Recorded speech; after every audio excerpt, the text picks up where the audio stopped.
This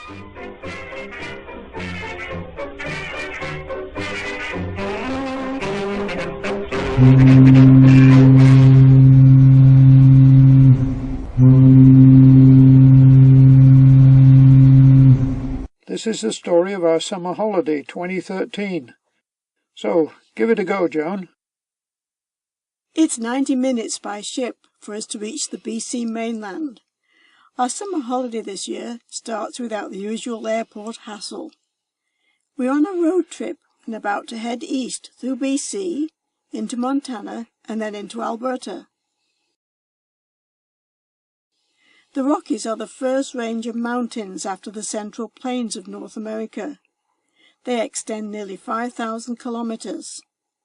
Several other mountain ranges lie between the Rockies and the West Coast, but everyone thinks of the Rockies as the formidable barrier to early European settlement of this continent. So, we start in Victoria, and we'll visit the mountains between Glacier Park in Montana right up to Jasper Park in Alberta. Our first stop is in Kelowna, on to Nelson, and then crossing into the US and on to Kalispell. From there we go up to Golden and Jasper, with a break on the way home at Kamloops. This is a 3,500 kilometre trip, taking 10 days. It's the start of September, and Kelowna is still hot. This area is called the Okanagan, after the 135-kilometre-long lake of that name, and it is renowned for its hot, dry summers. The lake is reputed to be home of a monster called Ogopogo. Yeah, the silly name derives from a 1924 British music hall song, which may have enjoyed some popularity, but is not expected to have a comeback any time soon. You would, of course, recognize it instantly as the theme music in our introduction.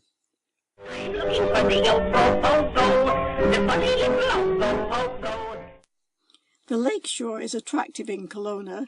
A superb water park just reaffirms the message of blistering hot summers in this area. The whole downtown ambience is very pleasant and leafy. We like the white cleome and harvested seeds for growing next year at the Government House Nursery Garden in Victoria.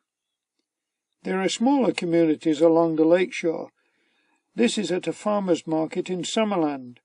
A nearby community is called Peachland. So, by now, the message is becoming clear. This is the fruit-growing area of BC. The lakeshore is one continuous orchard at the southern end of the lake. The horticultural practices reflect those of the intensive grape-growing areas of Europe. There's excellent wine produced here too. The area's wealth is not confined to the fruit-growing industry. There's ranching too, and the area has another summer crop, recreation vehicles. They mean that tourism is yet another component of the economic success which is immediately apparent to even a casual observer. Our next stop is Nelson, in the beautiful Selkirk Mountains. We stayed at the restored Hume Hotel right downtown.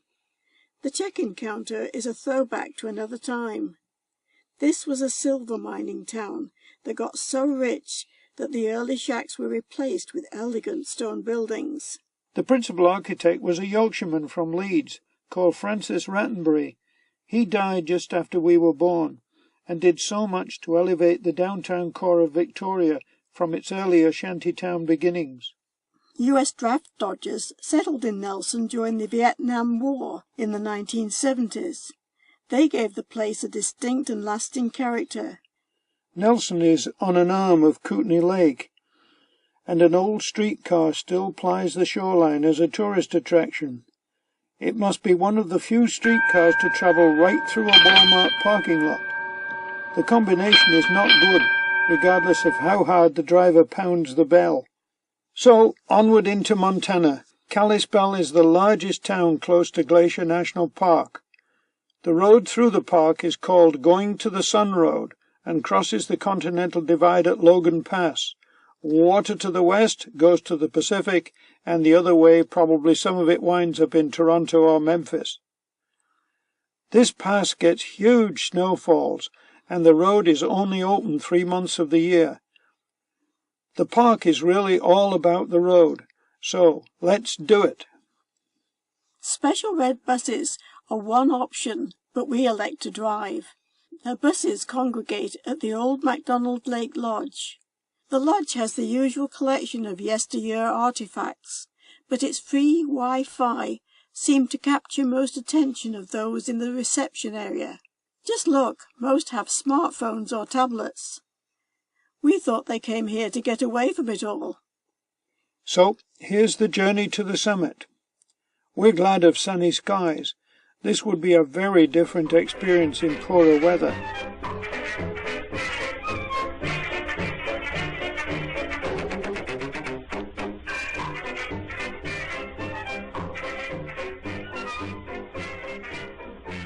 This place, right at the summit, is a magnet for Lexus sport utility vehicles and usually fills by 9:30 each day. There's no food service. One eats in the parking lot, even if you have a Lexus. It's nice to see the maple leaf flag, as this is a joint park straddling the Alberta-Montana border. We plan a hike up here for tomorrow and go off to do other exploration today. We encounter our first wildlife, a piker that has a nervous disposition to drive any photographer totally up the wall, but this is a good shot. In fact, we saw very little wildlife on the whole trip. Park staff have smartened up and maybe even read their own visitor information material. Bears no longer connect humans with food, and there is lots of evidence of the ways in which they are being sent packing. So, here's the next day at the summit where we planned our hike to see the White Mountain goats close up.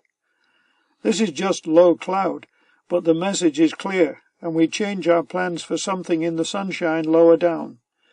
This gives us opportunities to meet flag persons and follow pilot cars.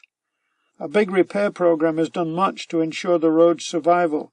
3 months a year is all they get for the repair project.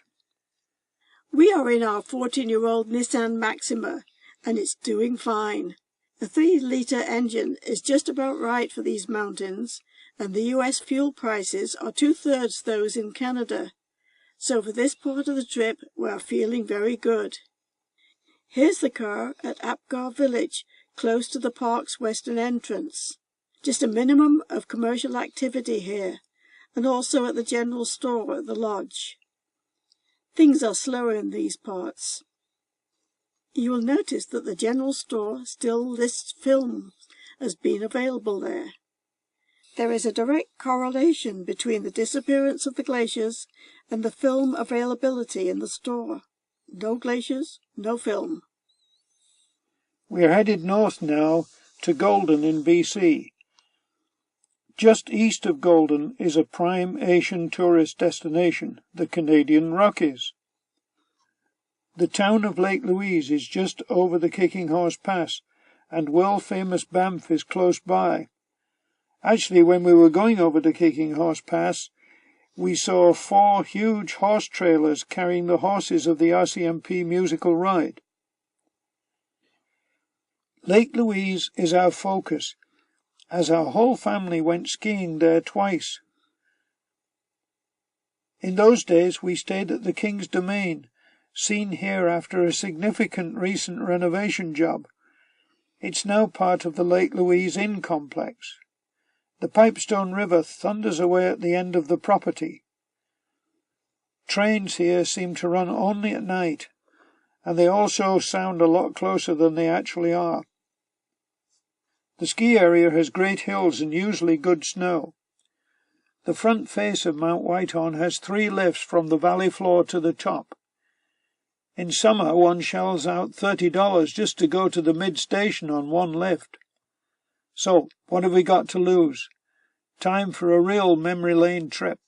The new lodge is very large and very fancy, even valet parking in winter.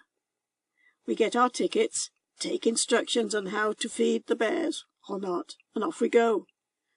We used to line up here for just one lift. It was hardly in the high-speed class either, so the ski patrol handed out hot chocolate to those at the end of the line. And we always were at the end of the line, as far as I remember, eh? Pops, That's what it says on his label, beckons us. This cable carries gondola cars and quad chairs. We elect to go on a chair. Not much to see at mid-station, except an exhibition of stuffed bears. The ski area publishes details of grizzly bear sightings. Would you believe it, that we went on the only day with no major sightings in a 14-day period?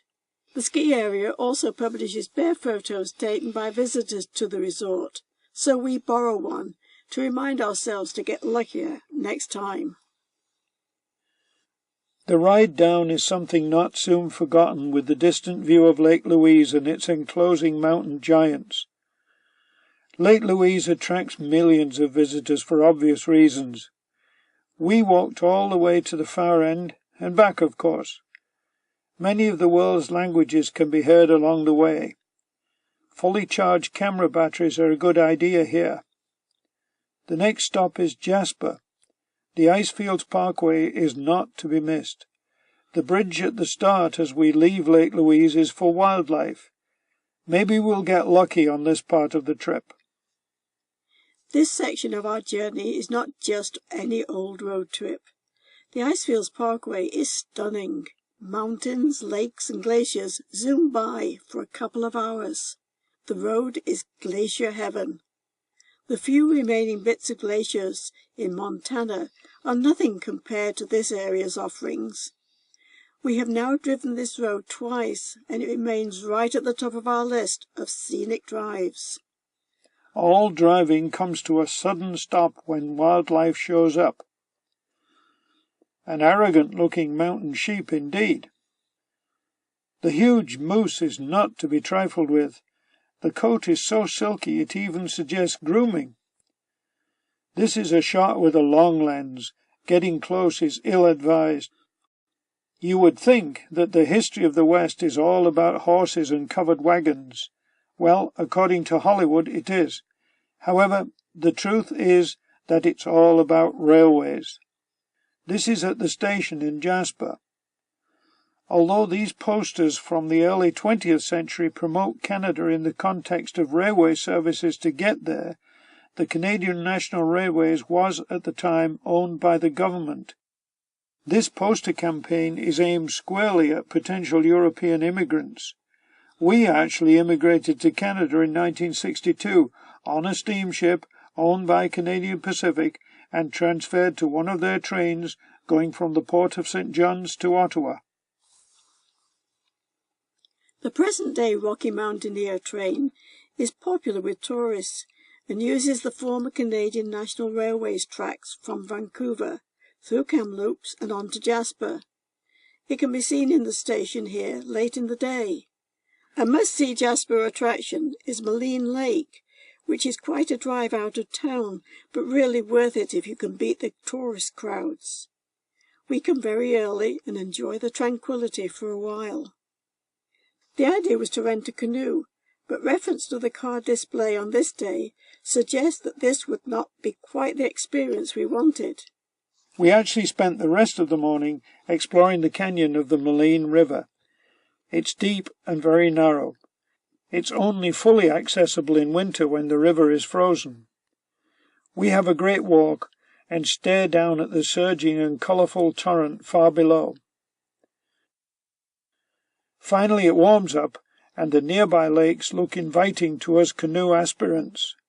We haven't been in a canoe for 13 years since we got our kayaks.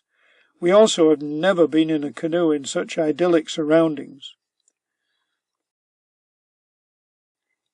Mount Robson near Jasper is the highest point in the Canadian Rockies.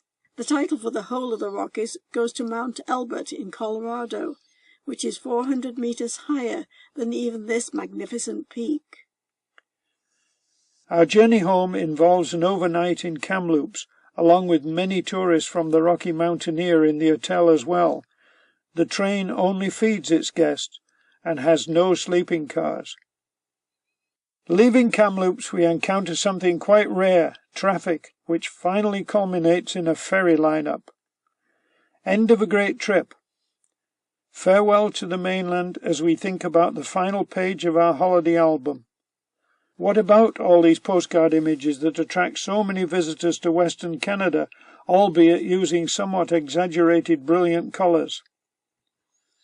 We think we will just keep our own personal memory of what for us is one of the most beautiful places anywhere. Lake Louise, we intend to come back.